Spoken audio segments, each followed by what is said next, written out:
You are the experienced broker, so keep up the good work. This is this is just awesome. Like the way that came across really clear. Like, you know, you're putting these people together, and like how you do that, you know, in a digital way, like going forward. That's basically where you're going to be. So I thought that was super clear. It came across really good. Events is basically just a giant dance. You know, you think of it like a high school dance.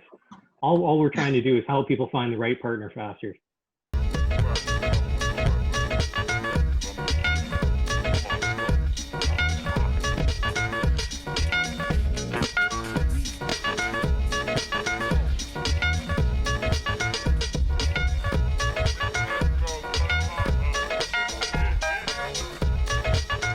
Wing It Podcast, virtual edition, goosedigital.com. Who do we have? Chris O'Neill. Kevin Butler. Scott Bartley. And Michael Turksani. Hey, Scott, thanks for joining us.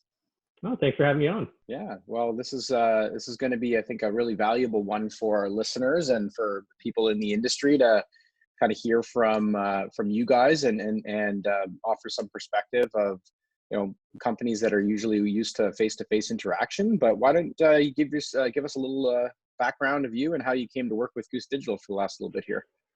Yeah, so I oversee marketing and partnerships for the Building Industry and Land Development Association. My primary role is to lead the development of the Toronto series of home shows. So that includes the Home Improvement Edition, which we've recently rebranded. That takes place in February at the International Centre. The big one, which is co-located with Canada Blooms, that takes place down at the Enercare Centre. And then the Smarter Living Edition, which happens again at Enercare Centre in October. So obviously, you know, the COVID-19 implications for us are kind of wide-ranging, as we've just, you know, had to cancel an event, and now we're starting to plan for an event that we don't know how to plan for in October. Yeah. Well, I know we've been working with you for, I guess, going into about a year and a half now, right? Yeah. Why don't you talk a little bit about some of the stuff that you've done so far, and then we'll talk about the impact of COVID-19 on some of your more recent events. Yeah, so I mean, the initial reason why we reached out was to look at the personalization of things. You know, we're undergoing a rebranding, and we would have just brought that to life at the big one there in terms of, you know, the visual identity. But you know, one of the big aspects to the new brand is that element of personalization and how we're able to deliver that both from an in-person experience and then from our communication standpoint. You know, so we were looking at the automation systems in terms of how can we collect more information from our like current consumers, both, you know, exhibitor and consumer, and then how can we deliver more content back to them that's more valuable. And then from there, you know, once we're delivering that, you know, that personalized content, how can we use that to generate more transactions, you know, which in turn means more attendees on site, or a better qualified attendee on site. Sometimes it's not always about the, you know, the big number that you see. It's about getting the right people in the right room. Yeah. Well, I think we're going to have an opportunity to talk about your new strategy, and obviously Kevin and you have kind of devised kind of some really interesting ways that you are actually already had planned, but this has kind of accelerated that. Why don't you talk a little bit about the new home show brand? And I know that's a recent venture for you guys. So why don't you talk a little bit about that, given it's such a kind of a big brand here in Toronto and really in Canada? Yeah, I mean, yeah, it was the National Home Show, as it was called, has been going on now for about 69, almost 70 years. So it's been around for a long time, and it's got a following to it. It's the largest home and garden event in North America. Last year, we had almost 160,000 people out for it, over 800 vendors, you know, and then you get the fun facts like 9 miles of aisle carpet. But, you know, over those, you know, 60, 70 years of being around, you know, the brand starts to go a little bit stagnant. You know, you need to keep up with your consumers' wants and needs, and you know, make sure that the brand that you're leading is actually, you know, engaging them in the right way and providing the right type of service and the right type of experience. So we sat down with our friends at Church and State, you know, who are awesome people, and highly recommend talking to them if you're thinking about some creative, you know, and need to get some content strategies, all that kind of stuff. But we sat down with them and you know, started looking at the brand and the visual side to it. And at the end of the day, we kind of walked away with this, new brand belief, which is, we believe that your home should be a place that is inspired by you and inspires you. So it really, from a holistic standpoint, it really speaks to that personalization and ingrains that as a part of everything that we do day in, day out. And from there, of course, you get into the visual side to it, which previously we had 3 names for the shows. We had the GTA Home and Reno Show, the National Home Show, and then the Toronto Fall Home Show. So you had 3 separate identities almost that, from a consumer standpoint, doesn't necessarily make sense. You don't know that they're ran by the same people. It's hard to kind of roll consumers over between the events because, they don't understand the difference between them. So we simplified the naming convention and ran them all underneath the banner of Home Show, with each one having its own distinct personality. And that's where now we have, Home Show, Home Improvement Edition. We have Home Show, the big one, and then we've got Home Show, Smarter Living Edition. So that there's an element of consistency amongst them. The visual side now is all represented by, the H, which is a key part of our logo now. So everyone has that, except the colors change slightly, and there's some other subtle creative differences that we use to highlight those kind of differences between them and the unique traits that each one can provide. That's amazing. We hear a lot about organizations that are kind of that have been around for a while, and maybe not quite as long as this brand, but 20, 30, 40, maybe 50 years, and they're kind of also going through this kind of thought process. How do we kind of become more relevant to our consumer? How do we kind of rethink what we're all about? How long did that process take? What was that process kind of like for you guys from a timeline and just an internal makeup perspective? Yeah, I mean, it's probably been at least a couple of years in the making. I started 5 years ago with the organization. And it was a discussion that was taking place at that time. And as the years have progressed, the consumer's needs have changed. The way that we shop has changed. The way that, the internet has impacted the way that we shop has changed. It's, there's been so many transitions and changes over the last, 5 years, 2 years, and even the last 6 months. That really kind of sped up, I think, how we were looking at things. And that includes, how do people want to actually take in an event? Why do they come? What's the difference between being able to shop online and being able to shop in person? There's still a ton of purchases that are made in person or in retail, but people are kind of browsing for that product and educating themselves online before they get there. So from a show perspective or an event perspective, how are we, where's our kind of place in that life cycle? And I think that's where, as a part of the rebranding as well, we've been looking at that very, very intensely, actually, to see, how do we ladder up and where do we fit? Are we a part of the education phase? Are we a part of the actual purchase phase? And if we're in either one of those camps, how do we extend ourselves to be a part of both? And that includes things like looking at how do we implement some digital shopping on site, so that as you're shopping around the show and you see something that you like, there might be a great deal that's there, but you're not too sure if the windows fit, as an example. How can we have it so that you can, scan the product, add it into a wish book so that when you get home, you can measure your windows, you can measure them to see what type of drapes you need. You can, measure to see your dining room and see what size table you might need. And then you can go back into the wish book and kind of look up that product that you found on site and buy it through e-commerce. So extending the show beyond the physical back into the digital. So, there's a lot of interesting things that start to happen from those on-site experiences. It feels like there's a lot, Scott, that that is parallel with what's happening to a lot of different verticals, like just in marketing in general. That is sort of a shift over to focus on brand, because you guys sort of became the home show as you say, like it's been around for like 70 years. It kind of took on sort of a very unique experience for a lot of people, whether they were the vendors. Again, there's so many constituents that are involved in your business, that it's like there's these guys that are relying very heavily on the home show to basically get exposure, because again, that is a very well-attended show. It's been a very well-attended show for many, many years due to basically the efforts of your teams to kind of market that out. But it's, again, like you're taking control of the brand and taking control of that marketing component of brand brand delivery to the client base and the vendor base is going to be really, you know, again, similar to what a lot of people are seeing in various markets. And then all of a sudden with this new, like as you're in the middle of this, we can never control everything that happens, but this is sort of like extraordinary. You're started on that process of taking over the brand, and then suddenly this incredibly large wrench gets thrown into it, forcing you to almost go faster and more sort of forcefully into this area.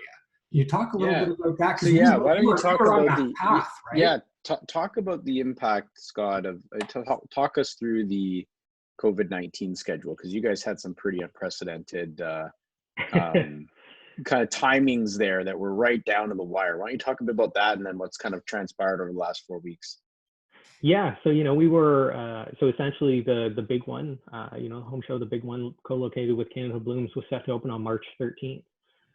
So that basically for 2 weeks leading up to that, we had been on site at the Undercare Center setting up with our vendors, you know, bringing in full-size homes from our partners like Bonneville Homes, who's, you know, bringing in a full-size house, trucking it in from Quebec, you know, setting everything up, having the interior designers in, laying everything out, doing drywalling, you know, painting. It's literally built a house inside of a hall. You know, from all of our vendors that are setting up, you know, these gorgeous displays, you know, trying to put their best foot forward to connect with consumers that are going to come down. You know, we had people that set up $50,000, $60,000, $70,000 kitchens, you know, which is it's just insane to do in a couple of days, but somehow they do it. You know, so that entire week leading up to March 13th, of course, we've been, you know, on pins and needles, watching every announcement that was coming up, all the health updates, and, you know, not being the experts in communicable diseases, you know, we're taking our cues from the local public health authorities, from the government, you know, anybody else, you know, because it's not really our place to kind of go, yeah, you know what, we need to shut this down now. You know, we were implementing all the best practices that we possibly could, including, you know, the increased cleaning of high touch areas and increased hand sanitizer stations and all of those elements to ensure the safety. But on Thursday, March 12th, obviously the announcement came out about, you know, events over 1,000 people and mass gatherings of 1,000 people or more, which obviously from our perspective we fall into. So, you know, the unfortunate news had to go out that evening that the home show was going to be canceled for that year.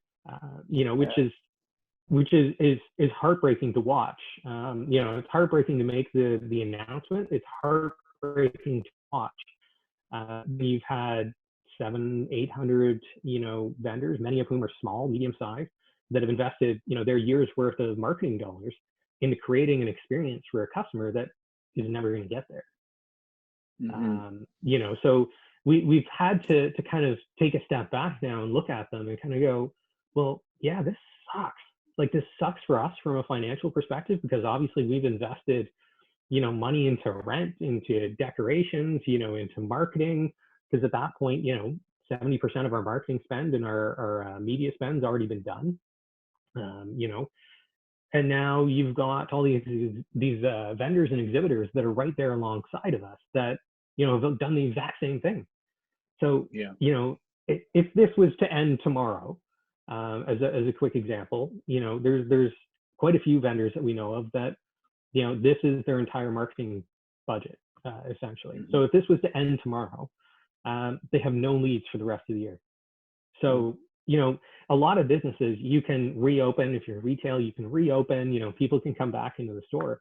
These guys have to start from scratch, you know, which means they need to retool their marketing plans on the fly. They have to start looking at digital means and how can they get in front of customers that they were looking to make. Many of them, it was more that face-to-face interaction and really being able to showcase the unique qualities that make up their product, which are very hard to describe in a video. Yes. Unless you're literally showing, a competitor comparison, which gets into a dangerous game to try to play, obviously. So it's certainly been an interesting few weeks, and I expect the coming 4 weeks, 2 weeks, even 1 week are going to be just as interesting. Yeah. Wow. That's incredible. I mean, I think we've heard about the layoffs, and we've got clients that are have gone through that themselves, and other industries that have been less sort of scathed by the immediate kind of component. But I think this is, probably for our kind of exposure, in terms of our kind of immediate network, probably one of the biggest kind of at the finish line, or right at the starting line of being able to say that there's such a huge impact, right down to the wire. That's I can't even begin to imagine the stress load that is on you guys, and was on you guys and the team and the vendors. And so I think that's a good place maybe to go into some of the ideas and the strategies that I know you and Kevin and our team have been, and others have been thinking about, on how we can help you guys, and how you're already strategizing, helping your customers and your vendors and all your constituents sort of develop this. And why don't you guys talk a bit about what you've come up with in the early days here, recognizing there's probably tons of micro pivots that you'll be doing over the next several weeks and months. Yeah, I mean, and that's where we can start. The future is really unknown at this point. So day to day, we're trying to pivot and make adjustments, and coming up with a 3-month strategy is hard enough. But when you don't know when it's impossible to predict the future, and you have no idea when business is going to resume to normal, or if there's going to be more lockdowns, or if there's going to be tighter restrictions that are placed on the market, it's hard enough just getting day to day. When the government's consistently launching new programs to help small businesses, every one of those funding efforts changes, some of the tactics that go out. But I think the crux of it all comes back to, how do we help our consumers? And from a vendor perspective, how do we help them, find some customers that they may not have been able to find yet? And it all just goes back to the thought that, this is going to pass. This is temporary, and while it might be the new normal for a little while, it's going to pass. And during that time period, consumers are going to have a chance to sit inside. They're going to have a chance to stare at their kitchen. They're going to have a chance to stare at their backyard. They're not going to be traveling, obviously. So some of those budgets start to kind of free up a little bit that we may have been using for other means. And that's not going to be the case for everybody, because there is a lot of layoffs. There's a lot of people that are going to be in dire situations as a result of this. But there is going to be those few that are going to be, having self-isolated in their houses now for 3 months, 2 months, 1 month, whatever it ends up being, that are going to want to make some changes, because they're having to spend that extended period of time. So we're looking at how can we connect our exhibitors to those consumers that may be looking for that down the road. And right now that really looks at how do we take a database that's almost 100,000 in size and really start gathering the preferences of those contacts. And how do we talk to the consumers to explain to them, the impacts that shopping is having right now, and the whole thought process of like supporting local and shopping local, and supporting people that are in your own backyard rather than some of those international brands that can likely weather this. The landscaper that's just around the corner, or the kitchen producer, the cabinet maker that is just up the street. How do we highlight those unique individuals and those unique businesses to those consumers? So we're spending a lot of time right now trying to talk to the contacts and to really gather what is it that you'd like to see, what is it that you want to learn about, both from a content perspective and from a potential vendor side of things. So You know, you're sitting in your house right now. What do you want to learn how to do while you're there? Do you want to know how to paint better? You know, do you need to know how to cut lines and cut paint on the trim?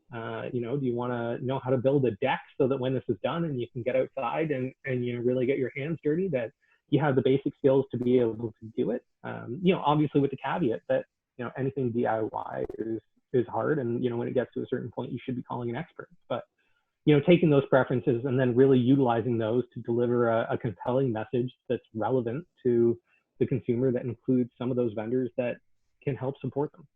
Yeah, I think it's really kind of interesting, you know, to have that trusted, you know, element of the home show brand that would create that environment at the show where you could interact with, like you said, these vendors that are now right in front of you, and they may be smaller vendors, but they are kind of instantly credible because they're at the event, and, you know, you're now interacting with them, and to be able to extend that to sort of a digital platform where you're able to still say these are the right vendors for you, and they're people that are part of this home show network and brand platform, and be able to connect them together. Because, you know, having my own place, I think everyone struggles with, you know, anything from ideas to finding a vendor, and just being able to kind of think through that entire process. So I think that there's a really a great opportunity here. I don't know if you and Kev want to expand a little bit on some of that personalization effort and content plans that you have right now, and maybe what some of the feedback's been from the vendors so far. I can jump in, Scott, and then if you want to take it from me. But, you know, in my mind, like, I think you've given a nice sort of catch up and view as to what the home shows really stood for across 40, 50, 60 years. And to me, like, the one thing that's always stood out is you've been sort of this leader in experience, down to hosting these events at scales that during the times weren't nearly as popular as they are today, right? And then even branching off separate events to be more relevant, more specific, way ahead of most other events. And now, of course, any industry has got dozens and dozens of worthwhile events, right? But I always saw you guys as being at the forefront of, like, event leadership. And I think where we're at now is another transition point whereby it's time to take some of that and digitize it with what will be, when we can resume to normal events, the in-person experience as well, but really taking a leadership position to say, how do we understand our audience better? How do we put relevant content in front of them that speaks to their interests and needs? And what we tried to do with you and your team is to really go and say, how can we understand what those preferences are?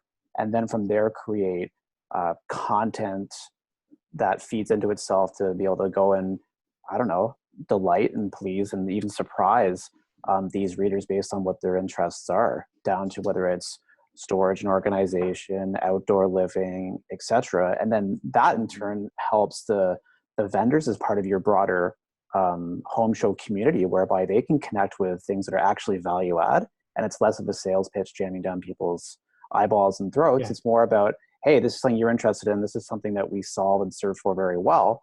And that's just part of this, like, 100,000 plus community you're going to continue to build. And that's, like, the new forefront of digital leadership. So maybe over to you, and you can kind of talk through a bit of that.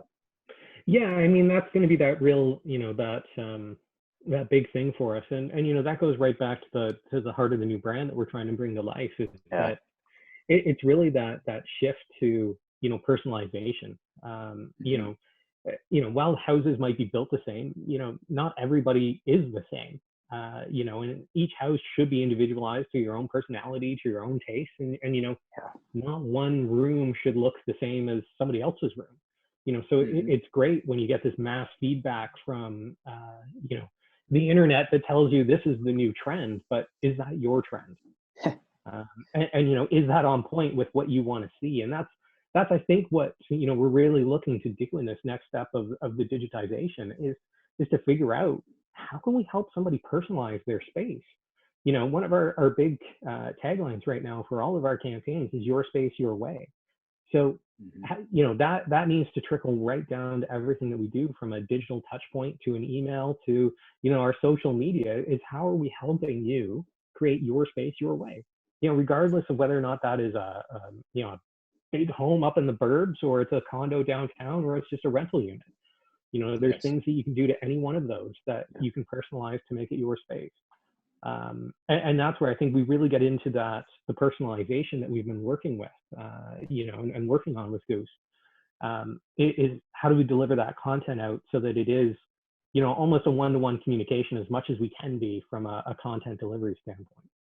Yeah, well, I think this is early days, but in your platform, but you guys have already had some pretty interesting results on a pilot that was done kind of, I think, was that back in Feb, or maybe even been earlier, wasn't it?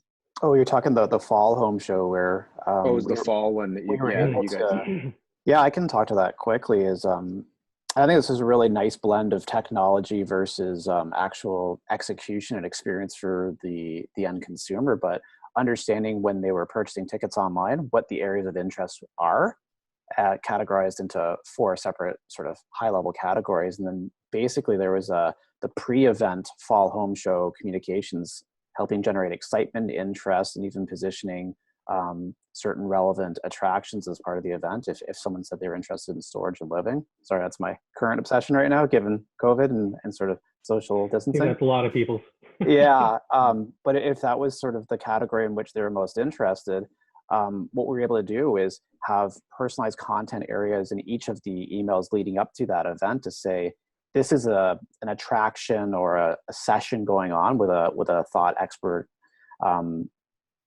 that you'd be interested in. And so from Scott's perspective, and even as Goose supporting the executions of these emails, is once the content is set up and ready to deliver, we can deliver the same communication at scale with the same amount of time, whether it's 10 people interested in that category or 80,000. And so to Scott's point about one-to-one communications and really addressing relevance and personalized content, that's just the starting place of a long track we hope to go down together. But even that I think is really cool. And we saw excellent open rates and engagement with the emails, because at a really high level, not to pat ourselves on the back too much, but it's the right kind of content that this audience has gone and sort of volunteered to say, this is what I'm interested in. And I think there's a real, in 2020 and beyond, there's a real appetite for consumers, whether it's B2B or B2C in this case, to actually spend time reading the things that appeal to them. And the challenge for any organization with regards to personalization is, can you get the right things in front of them? If you can't, it's noise, but if you can, it's value add. Yeah. And I think the really big thing behind that is also that we're essentially a customer-centric organization. We run events, we run experiences. They have to be good experiences. And that goes right down to your first touch points and your on-site experience as well. It's one thing to be able to deliver a relevant communication, but if the on-site experience sucks, you're not going to come back. Yes. So I think one of the other really interesting things that we did through those communications at the Fall Home Show was we took those preferences and we started delivering content back to them that helped them, consume the show better once they got there. So, if you were looking for a renovation and you told us that, you were getting ready for a renovation, well, then we provided you with the top 10 questions you should be asking a renovator. We leaned on our partners at Renomark to kind of go, okay, what are the things that people need to know about undertaking a renovation? What are the permits that are involved? What are the questions? How should you be signing a contract with them? All those different types of things, so that as the consumer came in, they were armed with the information that they needed to make a purchase in the moment. Versus, kind of having to stand there and dwell and, wonder about, am I making the right decision? We were trying to help them through that path. On top of that, we linked it back into our exhibitor list and our vendor list, which had the ability to go through and pre-select the vendors that you wanted to see once you got there based on the categories, so that you could then download a completely personalized map that would highlight each one of those vendors, so that once you were there, it was easy to find. So, you didn't have to spend 6 hours walking around a show, trying to find the people you wanted to see. You could, basically game plan that. Quickly. Yeah. Yeah. We're not, from a consumer perspective, we're not, competing for dollars. We're not competing for, anything else. We're really competing for people's time. And the more efficient that we can make that use of time, the better our exhibitors are going to be for it, and the better we're going to be for it, because at the end of the day, the overall experience is just going to be better. So all of those efforts that we tried Yeah. this fall all kind of ladder back into that central thought of how can we make the experience just good. Yeah, I wonder if you maybe in closing here could provide a little bit of advice to companies that would normally attend trade shows, companies that, you know, vendors of yours per se, but other companies as well that are kind of now faced with some sort of a new reality, temporary reality, where, you know, we're not going to be able to exhibit at trade shows. I know Goose, for example, had events over the next, you know, couple months that we had planned that are canceled. What advice would you give to kind of a range of organizations that would typically rely on attending several shows a year as part of their marketing, some things that maybe they could do now if they're not already thinking about it? Yeah, so I mean, first and foremost, just think of each one of those as a community, right? And what are those communities interested in? What are they supporting right now? Because, you know, while we always think that, you know, we're a business and we should act as one, we're a part of the community. So how do we get involved in that community and support the efforts and the causes that, you know, they want to see people supporting? And, you know, how can we do that, you know, as a part of our core nature so that it's not forced, you know, so that we're integrating ourselves with the community in a real way. You know, and that can be supporting nursing homes, you know, whatever. Kraft Peanut Butter right now has this great campaign because their overall thing is stick together. You know, so they're supporting small businesses and restaurant owners and takeout delivery services, all those types of things. They've got a few great campaigns. I, you know, encourage people to go look that up. But you know, it's what's a part of the brand DNA, and then how can you use that brand DNA to integrate into those communities in a way that makes sense and better align to you as a core business within those communities. From there, I think it's really starting to get creative. You know, it's kind of like the Wild West right now. You know, nobody knows what's going to work. You know, there's lots of people that'll tell you, yeah, this is going to work. This is a killer game plan. But at the end of the day, is it? You know, Yeah, we don't it's know. all new to most organizations. So I think there's, you know, try stuff and then ask your consumers what they want to see and then help deliver that. You know, you know, from our end, we've seen, you know, interior designers start doing video consults now. So you basically walk around your house with your, you know, with your Zoom call or, you know, just on a FaceTime, whatever, and walk them through the rooms and, you know, you give them the measurements and everything else, and they'll help come up with the color schemes and the kitchen layouts and all those types of things, you know, and that just goes back to that, this will pass. So how are you doing business or not doing business, but still, you know, engaging your consumers in a way that leads to something past this? You know, if you're a kitchen company, are you doing, you know, free consults just over, you know, Skype, you know, over Zoom, like we're doing right now, to kind of go, yeah, you know what, here's what I would do, and here's the rough cost, so that you can start thinking about it. You know, and you know, we're starting to see that come out, and I think those will be the elements that are going to be really important for people. Well done. Well, Scott, yeah, I think this was great. Thanks for doing this. I know you're a busy guy right now, a busy team over there trying to you know, revise your marketing plan and your customer support plans for Home Show. But we appreciate you taking the time today. Yes. And all that you do with us. So yeah, I think we'll leave it at that. That was excellent. I think there's a lot in here for several different audiences to learn about what you guys are doing. If anybody wants to catch what you guys are up to, why don't you shoot out your social media tags and your content areas for us? Yeah, so you know, on Instagram you can find us at Home Shows TO. That's our core platform right now.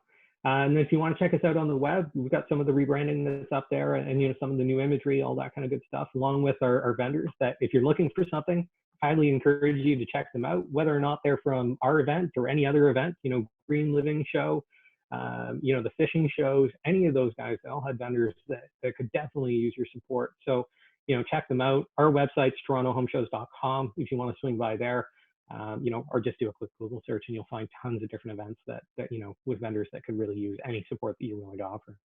Wild. All right. Well, thank you very much. Cheers, guys. Cheers. Thanks.